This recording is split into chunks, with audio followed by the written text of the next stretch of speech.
Well, this is it. The last week of Track 5. This is week 6, and we are wrapping up our practical teachings by talking about celebrating success. Celebrating success. Last week we talked about perseverance. We need to be gritty people. We need to be resilient and able to weather the storms that come our way. Perseverance is vital to healthy and successful leadership because hardships and trials are gonna come, and they're gonna come often. But we also need to be able to get a win every now and then, to recognize those wins, and to celebrate them.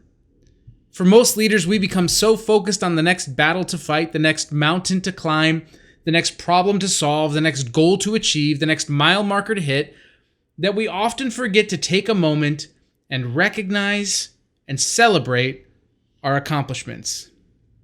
So today, I want to give you 5 reasons why you need to celebrate success. 5 reasons why you need to celebrate success.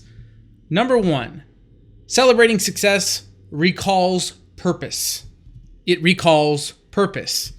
Celebrating success reminds you of the goals that you originally set and even why you set them in the first place. It harkens back and centralizes the mission, vision, and values, or even the roles and goals that you established all the way in the beginning. When working on projects day in and day out, it's easy to forget why the goal itself was originally important.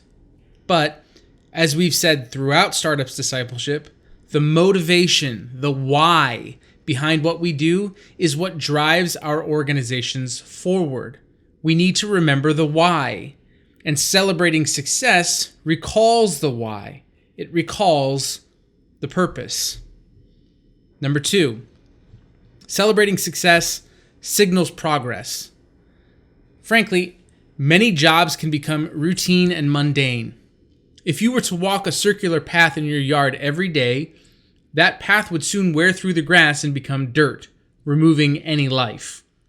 If you continued on from that point day in and day out, you could literally develop a rut. If you continue walking that rut for long enough, you may just become trapped. Many jobs that start off as exciting and new can become stale because we have a day-to-day routine. It's important to recognize and signal when progress has been made. Celebrating success is both a way to break out of our day-to-day routines and a means of signaling progress that will motivate all who are involved to keep pushing forward. Number 3, celebrating success strengthens teams. Employees and volunteers who feel appreciated and know their efforts have been noticed are often more productive with their next round of projects. If there are members of your team who are struggling with motivation or even struggling with other team members, reminding them that they've achieved a common goal can help bring motivation and bring unity. It also reminds your team that they work for a winning organization and people want to work for winners. So, one of the greatest morale builders that a leader can offer its employees is the knowledge that they work for a successful company, even if and especially if there are other areas where that organization may be struggling. So celebrate successes to strengthen teams. Number 4, celebrating success inspires success. Celebrating success builds and maintains momentum for you and your team. When a success is celebrated, everyone is reminded that their ability to reach one specific goal indicates just how close they are to achieving even greater goals. When you're clear about what went well, naming names, dates, great ideas, and the deadlines that were met or exceeded, you not only legitimize the celebration, but you reinforce and inspire the kinds of behavior that the organization values. This can inspire your team to recreate similar or even greater successes in the future. And number 5, celebrating success develops connection. Celebrating success allows you to connect with your colleagues or coworkers in ways that are not just work-related. Everyone appreciates being valued.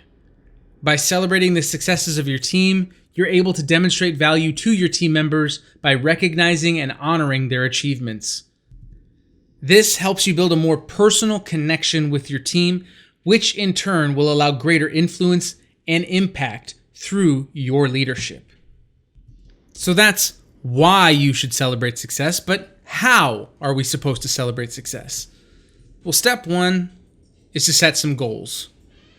Hopefully, you've already set goals and mile markers for you and your team, because that was a large part of the Track 1 teachings.